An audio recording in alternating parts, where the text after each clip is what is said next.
Welcome back. Today our goal is to measure segments using standard and metric units.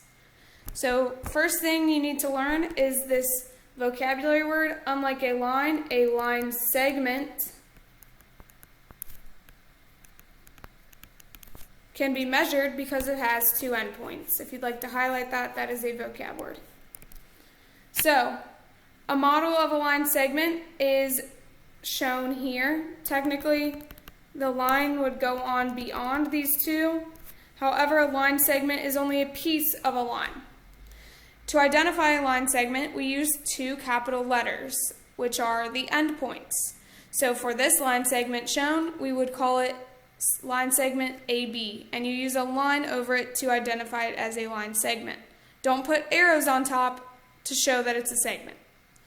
To write the measure of a segment, we always use the two endpoints without a line over top. So whenever you're talking about the measure, you use the two letters without the line over top.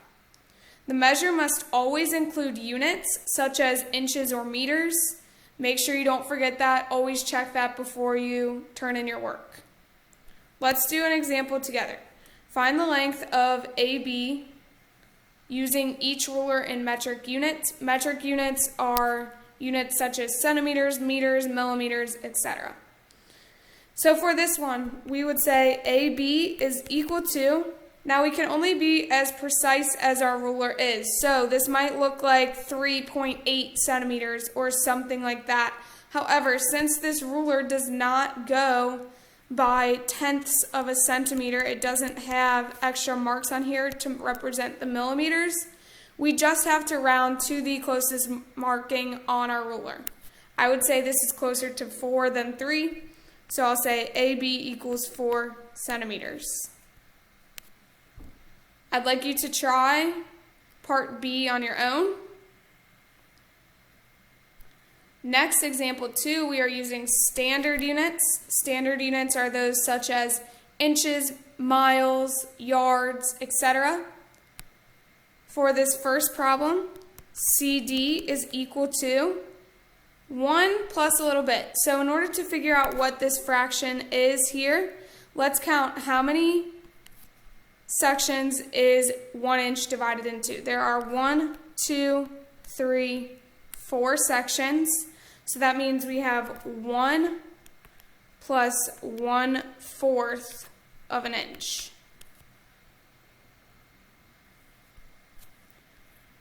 Next, on this problem, this ruler is divided up a little bit more. This is one that you'll see a lot. So let's see how many sections do we have. We have 1, 2, 3, 4 sections covered out of, let's keep counting, 5, 6, 7, 8, 9, 10, 11, 12, 13, 14, 15, 16. So there are 16 total sections here that's split up. So each inch is split into 1/16. This is very common. The parts that you see here that are drawn a little bit longer, this longest one in the middle, this line, represents a 1/2 of an inch. These two that are a little bit longer represent 1/4 inches. So this would be 1/4. This one down here would be 3/4. You can always also figure this out by counting how many total sections are we covering. So for example, we have 1 plus 4/16 total inches. Now this just reduces. CD, 4/16, 4 and 16 have a common factor of 4. So you can see that that's the same thing as 1 1/4 of an inch. Make sure you always reduce your answers completely if you do have a fraction that is reducible. That's all I have for you guys today. Have a great night.